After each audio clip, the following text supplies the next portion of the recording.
Assalamu alaikum wa rahmatullahi wa barakatuhu. Welcome to class 7 students. Students, what can you see on the board? Yes, you can see something written as a letter from mother. What do you think this lesson is about? Yes, you're right. It's a letter written by mother to her daughter. But why do you think a mother is writing a letter to her daughter? Do you think the daughter is at home? Or is she away from her mother? Yes, she is away. That is the reason her mother is explaining her as to what has to be done, and she's able to express her love in words. Certainly, mothers couldn't express their love in words, rather they showed it to us. But in this lesson, we see how a mother is expressing her love towards her daughter in the verbal form. And moreover, this lesson is written by Mary Ann Kane. What is the feeling when you go away from your mother and stay in a hostel? Yes, we'll miss our home. We do not get the satisfaction of home. All we think is, when do these days get over and when can we go back to home? Isn't it? Yes. So let's see what is a letter written by a mother.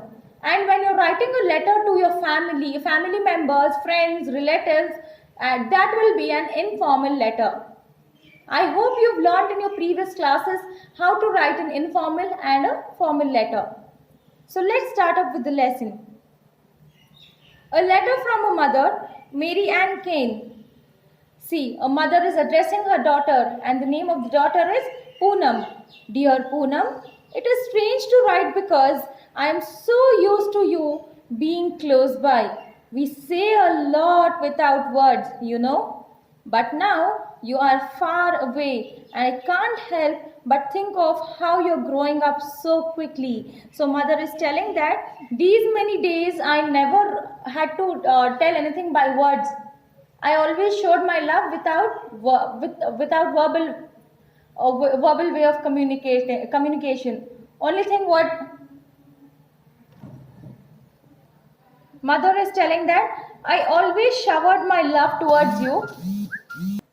I always showered my love towards you by telling. Never I had to pen it down. But now I just can't imagine how quickly you're growing up and how days have come to express my love to you by writing. So let's see what is written further. So this is only the first of more and more times apart, until like a bird you will be ready to fly away. So here the mother is telling, like, this is the first and last time that you and myself are away, and one day you'll surely become something in your life and you'll be able to stand on your feet, which means that you will be flying like a bird. You will be ready to fly away. It will be my greatest joy to see you strong and confident, even as it brings me sorrow to be apart. The mother is telling, I know I am sad that that you can't stay with me. But on the other side, I am very happy that you will become something in your life, and you will also develop confidence in yourself, and you'll be strong to stand by yourself. This is the happy joy what I have within me, to see you stand on your feet. Being apart may be a good thing in this way. It makes me put into words those things I feel and think but don't say. So mother is telling that I think one good point about staying away is I can write down the words which I couldn't tell from these many days. For instance, it pleases me that you are so strong-minded and persistent. So mother's telling, for instance, for a moment, I see that you are very confident and you're strong-minded. In the sense, you can stay. You are learning to develop yourself to stand on your feet.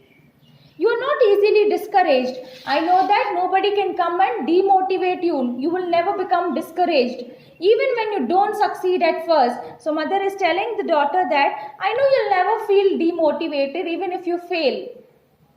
Remember the time when you couldn't do your multiplication tables? Yes. So when you all were in the lower classes, wasn't it a very difficult task for us to learn tables? Yes. We had to do it in 2 ones are 2, 2 twos are 4, and single digit was easy. When it came to the double digit numbers, how was it? When 12 twelves are 12 ones are, yes, it was very difficult, right? So mother is telling her daughter, I know the days when you were finding it difficult to learn the tables. The teacher was going faster than you could manage, and you felt bad that you were not able to keep up. So the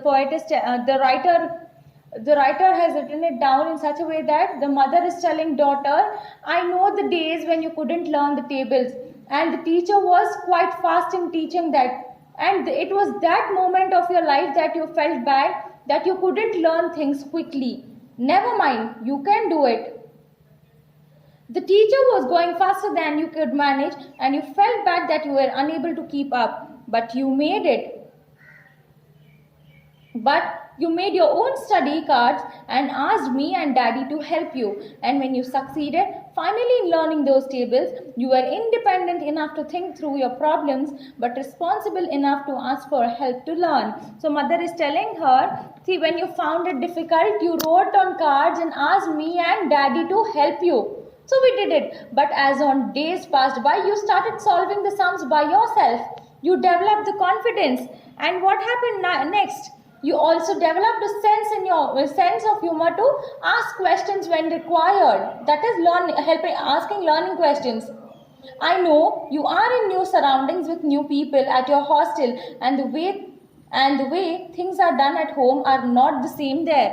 See, very first thing that comes to mind is when you have to go to somebody's house, what do you think first?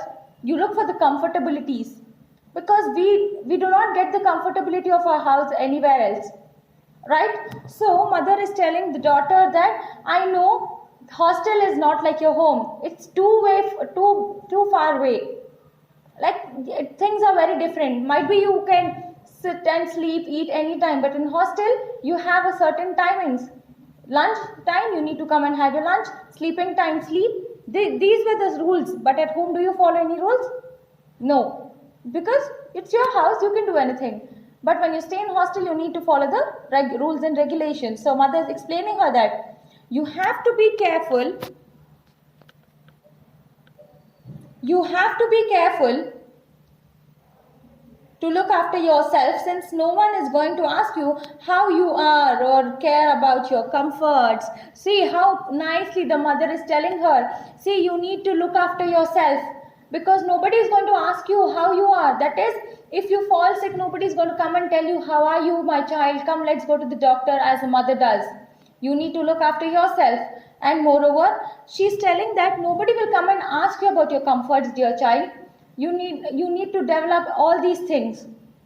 You have to speak up for what you need, because the hostel warden can't give you the attention you receive at home. So here the mother is also teaching her how to rise up for rights.